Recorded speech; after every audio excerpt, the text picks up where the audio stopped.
Welcome, everybody. So glad you are here in person, in attendance to our board meeting today, Monday, August 4th, 2025. Ms. Sauber, could you please call the roll? Ms. DiLorenzo? Here. Ms. Kawai? Here. Dr. Middleton? Mr. Ryder Garcia? Here. Mr. Wilson? Here. Would you all please rise and join us in our Pledge of Allegiance? I pledge allegiance to the flag of the United States of America and to the republic for which it stands, one nation, under God, indivisible, with liberty and justice for all. Thank you.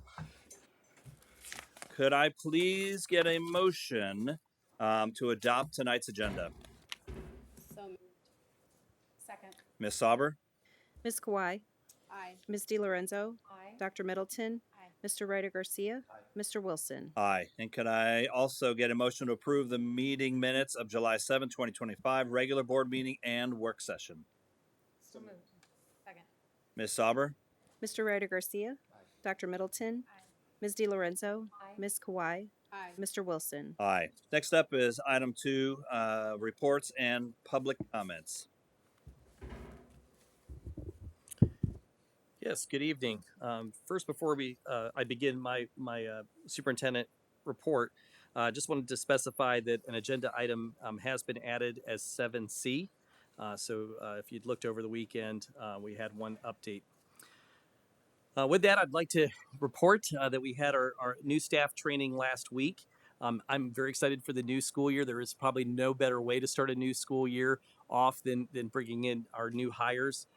Really appreciate the work of Allison Couch and her new administrative assistant, Carrie Kiss, for leading the hiring work. And then for those 2 days, it was tremendous. Also, in that continued part of celebration, summer is not a time that's off. There's a lot of work that happens on our campus. There's summer workers. We have summer school teachers. We've got principals and administrators that are closing out one school year, preparing for the next one. Our technology department and staff members are getting devices prepared and ready. And then we've got our custodians and our grounds crew. So just appreciate their hard work. I think sometimes we take for granted that we are sometimes hot inside a building in air conditioning, and they work really hard. Even today, we still had some high school workers that were doing some lifting of some things, getting the rooms ready, and just appreciate their hard work and positive attitude that comes along with it. The next one I want to report on is something called the Portrait of a Learner. This evening, I'm excited to share that Oakwood Schools is beginning the process of creating what's called a Portrait of a Learner. This will be a shared vision developed together with our staff, our students, our parents, and our community that clearly define what are those attributes, those skills, mindsets, dispositions that we want for every Oakwood graduate to have by the time that they leave our schools. While strong academic achievement will always be our priority, we also want to make sure that our students are critical thinkers, creative problem solvers, effective communicators, and collaborative team members who can adapt in a rapidly changing world. And so the Portrait of a Learner will help us to create a roadmap that's going to guide our work and prepare our students for future success. We are partnering with a national consultant, Marlin Stiles, to lead us through this work. It's going to be a collaboratively, locally driven process. So this fall, we'll form a diverse portrait design team that'll help to gather ideas and feedback through different surveys, listening sessions, and forums so that the portrait will reflect specifically our values and aspirations here in Oakwood. Our goal is to be complete sometime in March, and once it's in place, then really the work begins. It's not about putting something on the wall. It's an opportunity then for us to have it those dispositions and mindsets and skills be embedded into our classrooms, our program, and our culture. And I'm looking forward to the opportunity to keep the board and the community updated in this important step. And then finally, I just want to give an update to our facilities. Over the past few weeks, we received positive news from the Ohio Facilities Construction Commission, the OFCC, that will directly impact our facility plans for the next several years. We find ourselves in a very unique situation.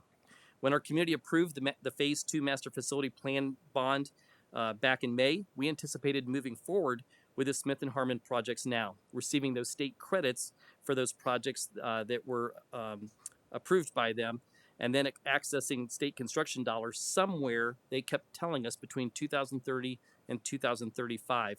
sometime when we were going to get ready to complete our phase 3.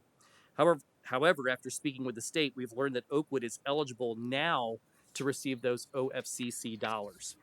So because other school districts are not ready to use their share of the funds and the state had some additional funds available, Oakwood has moved up on the list. And so we're now eligible for our share of state construction funding, about 29% of eligible project costs as early as next year, 2026. So this is a significant opportunity for Oakwood schools. Receiving this funding years earlier than expected allows us to complete more work sooner, reduce the risk of losing funding in the future, and increase what I'm going to say is our buying power before construction costs rise into the future, which we know it will. Here's what I need you to know as a board and what our community needs to know is to qualify for the funding, we will need to pivot our OFCC eligible projects, including Smith and Harmon, until the 2026 approval process is complete. So we'll continue to work closely with OFCC and our facilities core team and keep the community informed through board updates, blogs, and newsletters. And while our timeline changes, the outcome is a major win for our district. This is truly great news for Oakwood schools, and we're excited to work with our state, our board, staff, and community continue strengthening the maintenance and infrastructure of our school facilities. And so we'll continue to keep you apprised of that as we move forward. That does conclude my report. Okay. Next up is public comments. And I will remind everybody who's making a public comment, you have 3 minutes. So we are very excited to have you here. Ms. Sauber will be keeping time. So first up, we have Ms. Rose Lounsbury.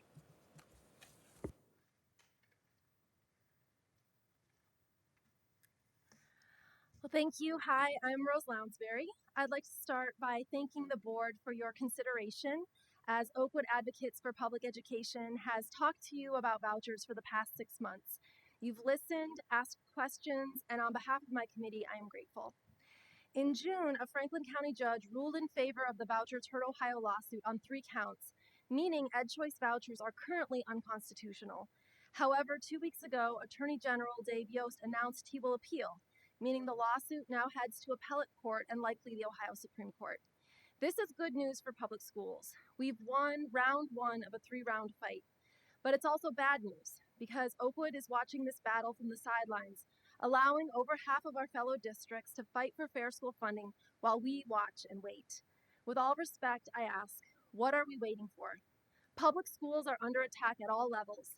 In DC, the administration is dismantling the Department of Education, the body that oversees student loans and ensures equal access to education for kids with disabilities, like my own daughter. At the state level, we see the gutting of the Fair School Funding Plan and a legislature that tries to, quote unquote, solve the property tax crisis by punishing districts like Oakwood from carrying over fiscally responsible cash reserves and prohibiting us from putting certain types of levies on the ballot. In short, we're feeling it in our nation, our state, our local districts, and for families like mine, our homes. Some might argue, Oakwood's not guaranteed more funding if this lawsuit succeeds, so why should we join? I have 2 reasons. First, throughout my kids' time at Oakwood, there's always been an emphasis on doing the right thing to help others. Never once did a teacher tell my kids, yes, do the right thing, but only when you stand to personally financially benefit. That's not the message we send to our students. Sadly, it is the message we are sending as a district every day that we stay out of this lawsuit. Stopping the flow of public dollars to private schools is the right thing to do. It helps all of us, whether we directly financially benefit or not. Second, I mentioned the recent property tax relief measures passed in Ohio. These measures will hurt Oakwood by forcing you to ask voters for more levies more often. One might ask, why does the legislature create property tax laws that punish schools? Well, it's because many of our fellow districts must constantly ask for levies because they lose money to vouchers. If those districts weren't losing that money, they wouldn't be asking for those levies. Therefore, the legislature wouldn't be making laws that harm all of us, including Oakwood. Again, what helps all of us, which makes it sound like those Oakwood teachers who told my kids to do the right thing to help others were onto something. In closing, I'm grateful to this board for your time and attention. And now I'm asking you to take action to protect our schools, all our schools. It's time for us to get off the sidelines and join Vouchers Hurt Ohio. Thank you.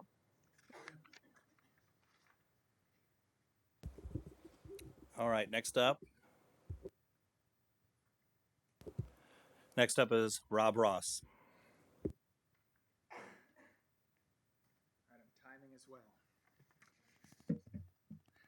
Thank you for letting me speak tonight. I'm speaking about education and large language models, which power technologies like ChatGPT. I really wanted to frame the problem, so I'm going to spend my entire 3 minutes building an intuition around the power of the technology, and I'll come back next month if you let me and talk about what we can do about it. But just framing the problem. So large language models are significantly transforming the education landscape. According to Pew, 26% of students say that they use large language models in their assignments as of January. My college faculty friends assure me that it's closer to 80 to 90% of their students. And if you try the tools, you'll immediately see why. So here's some prompts that I tried recently. I'm trying to understand how to balance equations for my chemistry class. Can you teach me that? It gave me a detailed step-by-step explanation, starting with the motivation section, why do we balance equations? And then continuing with the steps of how to do it. It took me on a side quest to teaching me about least common multiples, and it ended up with tips and tricks like balance the metals first and balance hydrogen and oxygen last. And it ended by prompting me, would you like some practice problems? I can give you some answers to those practice problems, or I can walk you through them. Prompt number 2. My child is starting 7th grade math this fall, and I'd like to refresh their memory. Please create a 20-question math worksheet for this. That's great. Here's a worksheet. It covers operations with integers, fractions and decimals, proportions and percentages, geometry, word problems, and the response ended by asking, would you like me to create an answer key as well? Fascinating. Now things get more problematic.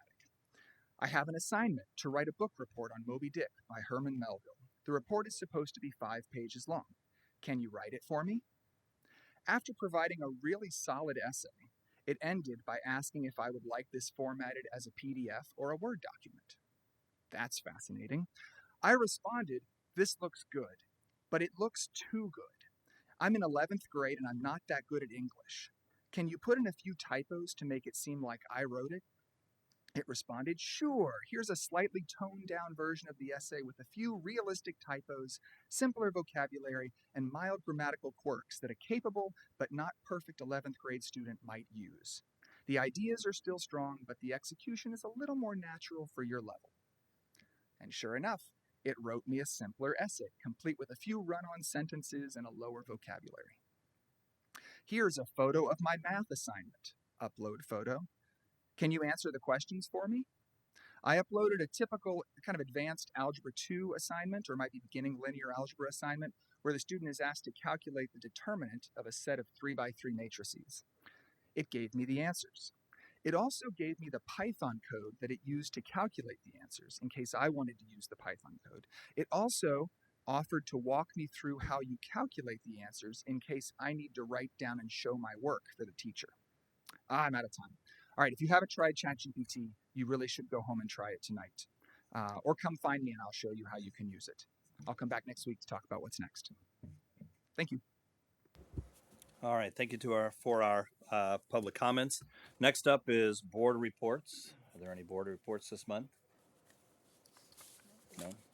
Okay. We talked about in work session a little bit last month about the vouchers in Ohio and the Ohio vouchers. One of the things I was reminded today that the group that is actually bringing on the lawsuit about the vouchers is the same group that brought about the lawsuit, the DeRolf lawsuit, 30 years ago. I can remember hearing about the DeRolf case when I was, I think, right after college, but also in the very beginning of my education career. And the importance of that case in really bringing to light the inequity that was happening in schools across Ohio. And I especially remember the stories that were coming out in Southeast Ohio of down in Athens, Ohio, in that area of like literally sections of some buildings that were slowly moving away from the rest of the building where you may have an inch, 2-inch, 3-inch gap. And things were slowly getting worse. And I don't know if it's a direct response to the DeRolf case, but I know there has been legislation over the last 20, 30 years to try to address some of those inequities. Some of that is the school funding model in terms of facilities model that we see today. So if you ever going to a track meet or cross country meet, often another district. Typically, it seems to be like a smaller rural district. You may roll up and see, holy smokes, these schools have these districts have all new buildings. How is that possible? Well, that's possible because of the Ohio School funding program that came out and is meant to address those. And those kinds of fundings are on a sliding scale fee according to levels of poverty and things like that in the community. Well, those kinds of things typically don't happen because of legislators do that on their own or come up with that on their own. A lot of time it's because they are fought for in the courts. And DeRoff is an example of that. And the current voucher program is from the same organization that has done that. All right, that's a thought that I've had recently about the vouchers. Does anyone else have any thoughts or want to have anything to share? Not that you need to. Yeah, I have some thoughts I can share too. Thanks. I think just in general, as we've listened the past couple months, and I've done some of my own research or kind of digging on the side too, and some of the main kind of concerns that I see are, one, just kind of the overall defunding of public education here, and obviously, you know, I think public education is one of the bedrocks of a strong community, and so that is one of grave concern. Two, looking at kind of where, when we see the defunding happening, where it's going to, or where other places are increasing funding, and with that being the voucher program and coming from the same line item in the budget, so $1 less for public education is $1 more for the voucher program in the same line item budget.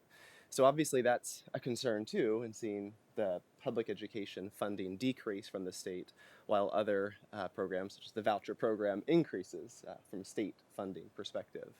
Part of the difference with that too, of what also gives me concern, is that the value of students are very different in terms of how much the state or how much school districts receive for each student, and then comparing the numbers for voucher receiving students.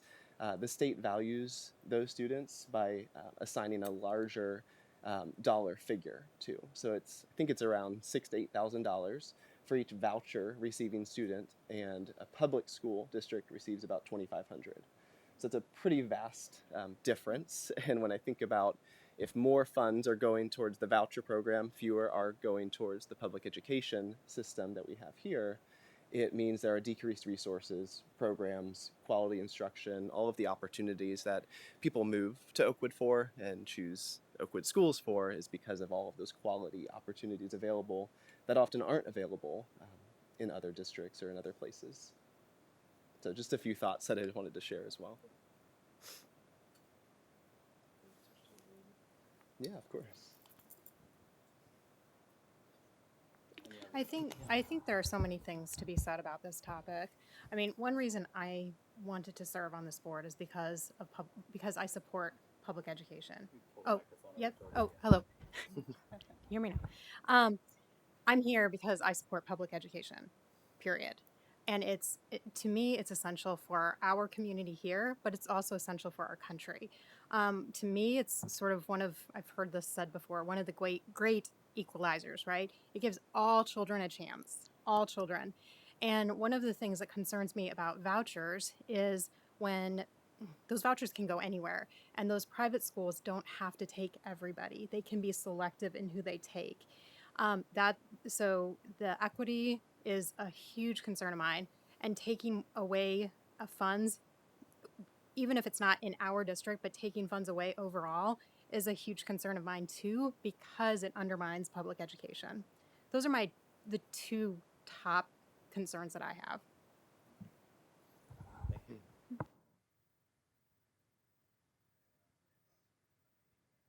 Okay. I would echo that. Yeah. Sorry, just to add another comment, but I think that's very poignant as well. Just thinking about the kind of the quality and guidelines that public education or public districts are really not only forced to follow, but because we believe it's a public good, we want to follow them as well. And so something like welcoming all learners who are there, regardless of race, cultural background, sexual orientation, ability status, right? All of these things that any private or religious voucher receiving school does not have that same obligation. There is not the same oversight that like a board of education has in a public school district, or other requirements that the states place upon a public school district. They vary very differently when you look at private or voucher receiving schools. So I think it's a great point. Yeah, and just to echo your point, Dr. Middleton, is one of the most concerning things is when the public money is going to private schools, there's not nearly the same level of requirements and expectations of educating students, especially the most challenging students, at those districts. There's just not, and there's not the same reporting requirements that are happening at those schools as well. So public schools are receiving that money with one set of expectations and requirements, while private schools are receiving that money with far less of those expectations and reporting requirements. And so I get concerned about the responsibility and how is that money being spent. Okay, so at this time, if there's no more comments or questions, is there anyone who is willing to be a part of a one or two person committee that is willing to go out and begin to assemble maybe reasons why this board may join the lawsuit and the organization? I would love to take part. Nathan? Yeah, Yeah. yes, I would love to. Yeah, and Laura? Okay. All right, so thank you. So Nathan and Laura, would you be able to come, Dr. Middleton, would you two be able to come back and next month and bring some talking points and some reasons why, if we were to join this case, what those would be in terms of, for us, the Board of Education, on our behalf? Okay. All right, thank you. All right, that ends number 3, and that moves us on to number 4, Budget and Finance.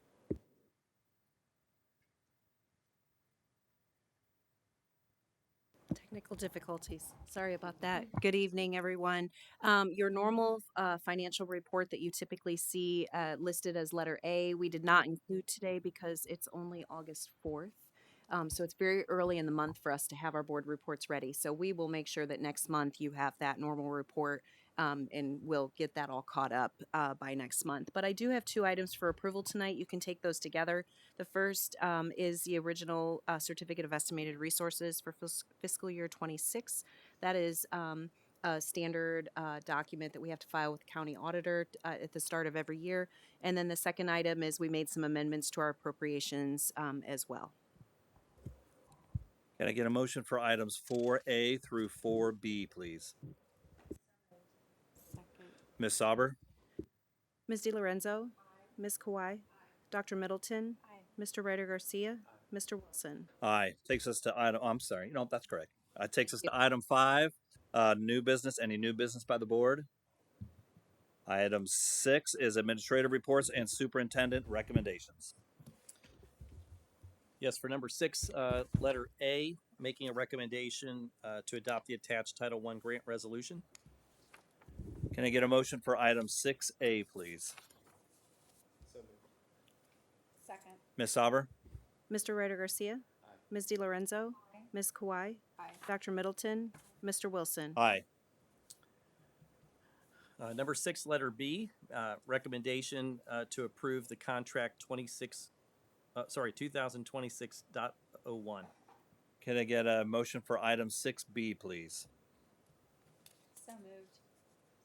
Ms. Sauber? Ms. DiLorenzo? Mr. Ryder Garcia? Ms. Kawhi? Dr. Middleton? Mr. Wilson? Aye. Number 7, personnel items, resignations, non-renewals. Yes, I'll take items A through C under number 7 under one motion. Letter 7A, recommendation to accept a supplemental resignation for assistant boys soccer coach for the 25-26 school year. Letter B is rescinding a supplemental contract for a student council advisor. And letter C is the approval to approve the attached resignation of Andrew Keating, a physical education teacher at Smith Elementary. Can I get a motion for items 7A through 7C, please? So moved. Second. Ms. Sauber? Ms. DiLorenzo, Aye. Ms. Kawhi, Aye. Dr. Middleton, Aye. Mr. Ryder Garcia, Mr. Wilson. Aye. Oh, I'm sorry. Number 8, personnel items, recommendations. Yes, we'll take number 8, items A through E under one motion. Letter A is a recommendation to approve unpaid leave of absence for Christy Zavino, the art teacher at Oakwood Junior High and Senior High School, effective August 25th, 2025 through October 10th, 2025. Letter B is the recommendation to amend the hourly rate for the attached seasonal workers effective June 1st, 2025. Letter C is the recommendation to amend an attached administrator contract for the 25-26 school year. Letter D is the recommendation to approve the list of substitutes for the 2025-26 school year pending completion of all required documents. Letter E is the supplemental contracts. It's a recommendation to approve the following supplemental contracts and volunteers for the 25-26 school year. Can I get a motion for items 8A through 8E, please? Ms. Sauber? Dr. Middleton, Aye. Mr. Ryder Garcia, Ms. DiLorenzo, Aye. Ms. Kawhi, Aye. Mr. Wilson. Aye. Takes us to, and let me just say, that's an incredible number of substitutes on that list. I mean, it's amazing. It's just, I think, a reflection of our community, because I'm sure many of those are community members and how much they would like to support Oakwood School. So it's appreciated. And also those folks who are not necessarily in our community. Next up is item, I'm sorry. Great. Yeah. Yeah, item 8F. Go ahead. Yeah. Number 8, letter F, recommendation to approve a supplemental contract for the 25-26 school year, assistant boys soccer coach. This is, or can I please get a motion on item 8F? So moved. Second. Ms. Sauber? Dr. Middleton, Aye. Ms. DiLorenzo, Aye. Ms. Kawhi, I recuse myself. abstain. Abstain. It's like, what's the word I'm supposed to use? Mr. Ryder Garcia, Mr. Wilson. Aye. And that means we are moving to adjourn. All right, and so could I please get a motion to adjourn? We will not move into executive session. We are just adjourning for the night. Could I please get a motion to adjourn? Second. Ms. Sauber? Mr. Ryder Garcia, Ms. DiLorenzo, Ms. Kawhi, Aye. Dr. Middleton, Aye. Mr. Wilson. Aye. Thank you, everyone, for attending. Glad you were here, and we will see you next month.